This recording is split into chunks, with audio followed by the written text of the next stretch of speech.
Hi everyone, welcome back to ELiN IELTS, Exquisite Learning in Nepal. My name is Suroj Moktan Tamang, and in today's video, we're diving deep into the IELTS test format, which is very much relevant to 2024. There has been a couple of changes in last year in the country where I'm from. So whether you're preparing for the academic or general training version, understanding the structure of the exam is key to your success. So grab a notebook and let's get started. The first step to achieving great results in your IELTS exam is to understand the test format. Knowing the timing of each part, the structure, assessment criteria, and the marking system is vital for your success. So many candidates apply to take the IELTS exam without really understanding what will happen on the day or how the exam is marked. That's pretty careless. Since you're watching this video, you will avoid that mistake, which is great. So let's get started. The test format is the same wherever you take your exam. The exam is divided into 4 parts: writing, listening, reading, and speaking. This ensures that your skills in all 4 components of the English language are tested. There are 2 versions of the exam: IELTS Academic and IELTS General Training, so you can choose which one to take. The main difference lies in the reading and writing tests. The subject matter of the reading and writing tests differs between the 2. I'll give you more information when we look at the 4 parts in detail. The writing test takes 60 minutes and consists of 2 tasks. The listening test takes 30 minutes, during which you have to answer 40 questions.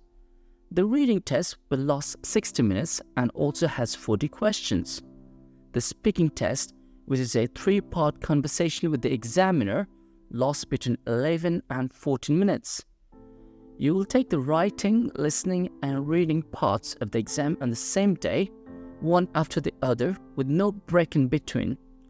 Your speaking test may take place on the same day, after a break, or up to 7 days either before or after your main exam date, depending on your test center. Be sure to double check your dates as policies can change. Now let's move into the details of each section of the exam. First, the writing test. IELTS writing has 2 parts. Task 1, for which you must write a minimum of 150 words, and Task 2, which requires a minimum of 250 words.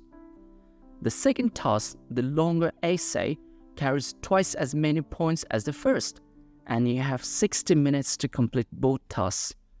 If you choose to take the IELTS academic exam, you will be given a graph, table, chart, or diagram for task 1, and you'll need to describe, summarize, or explain the information in your own words. For example, you may be asked to describe and explain data, the stages of a process, how something works, or an object or event. For task 2, you'll need to write an essay on a topic of general interest. Your essay will be a response to a specific point of view, a problem, or an argument. Your response to both tasks should be written in a formal style. For candidates taking IELTS General Training, both writing tasks are based on topics of general interest. For Task 1, you'll have to write a letter requesting information or explaining a situation in relation to a specific circumstance. The letter may be written in a personal style. The Task 2 essay will present a scenario that's similar to the academic test, but you may use a more personal style. The writing test is designed to assess your ability in the following areas: the content of what you write, how you organize your ideas, and the accuracy and range of your vocabulary and grammar. The criteria for any specific essay will depend on the type of task you are asked to complete. For the academic writing test, these assessment criteria apply. For Task 1, your essay will be assessed on your ability to organize, present, and possibly compare data, describe the stages of a process, describe an object or event, or explain how something works. For Task 2, you'll be assessed on your ability to present a problem and provide a solution, present and justify an opinion, compare and contrast evidence, opinions, and implications, and evaluate and challenge ideas, evidence, or an argument. Here are the assessment criteria for the general writing test. For Task 1, you later will be assessed on your ability to engage in personal correspondence and will be evaluated on one or more of these skills: eliciting and providing general factual information, expressing needs, wants, likes, and dislikes, and expressing opinions, for example, views or complaints. For Task 2, you'll be assessed on your ability to outline a problem and present a solution, present a justified opinion, evaluate and challenge ideas, evidence, or an argument. The marking system is explained on this slide. You can see the overall assessment criteria for IELTS writing as stated on the official website. First, task achievement or response, which is about giving an appropriate response to the task. Second, cohesion and coherence, which refers to presenting a well-structured essay. Third, lexical resource, which requires you to use a range of appropriate vocabulary and use it correctly. Finally, grammatical range and accuracy, which assesses your ability to use grammar accurately. Next is the listening test. You listen to a recorded test and then answer a series of questions based on it. The text will be played only once. Over the course of the test, you'll hear a variety of voices and different native speaking accents. There are 40 questions in total, and you'll be asked a variety of different types of questions, such as matching, multiple choice, short answer questions, and leveling plans, maps, or diagrams. The listening test has 4 sections. Section 1 is a conversation between 2 people set in an everyday social context. For example, booking tickets to the cinema. Section 2 is a monologue, also set in an everyday social context, such as a welcome talk for new college students. Section 3 is a conversation between up to 4 people set in an educational or training context. For example, a group of students discussing university assignments. Section 4 is a monologue on an academic subject, such as a lecture on wildlife. You'll have time to look at material relevant to the test and to read the questions you'll be asked. The listening test is designed to assess your ability to understand main ideas, detailed factual information, recognize the opinions and attitudes of the speakers, and understand the purpose of communication and the development of ideas or arguments. As for the marking criteria, it's very straightforward. Each correct answer is awarded 1 mark, and your score out of 40 is converted to the corresponding IELTS band scale level. The next part of the exam is the reading test, which, like writing, has different versions for IELTS Academic and IELTS General Training. Both versions are made of 3 parts and have to be completed in 60 minutes.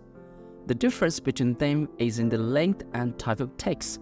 There are 40 questions in total, and you'll be asked a variety of question types to assess a wide range of reading skills. Tasks will be selected from the list: multiple choice, identifying information, identifying a writer's views, matching information, headings and sentences, completing summaries, notes, tables, flowcharts and diagrams, and short answer questions. In the academic reading test, all 3 sections will contain 1 longer text taken from real books, newspapers, magazines, or journals. These texts will be of general interest and may contain diagrams, illustrations, or graphs. If the text contains technical terms, a glossary will be provided. IELTS General Training, on the other hand, has 3 very different sections. Section 1 is made of 2 or 3 short factual texts related to everyday life. For example, a hotel evacuation procedure or a series of related advertisements. Section 2 contains 2 short factual texts related to work, such as a job description or staff training procedures. Section 3 is 1 longer text of greater complexity, such as a general interest text from a newspaper, magazine, or handbook.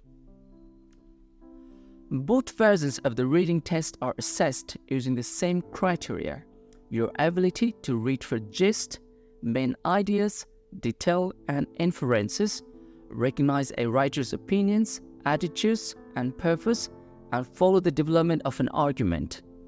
The marking system is very simple. Each correct answer is awarded 1 mark, and your score out of 40 is converted to the corresponding IELTS band skill, just like IELTS listening. Finally, we come to the format of the speaking test. This section of the exam consists of 3 parts and lasts for 11 to 14 minutes in total. Part 1 is a short interview, during which the examiner will ask you general questions about yourself, such as your home, family, interests, work, or study. In Part 2, you'll be given a topic to speak about for up to 2 minutes. The examiner may then ask you 1 or 2 follow-up questions about the topic. You'll have 1 minute for preparation, during which time you are allowed to make notes that you can refer to as you speak.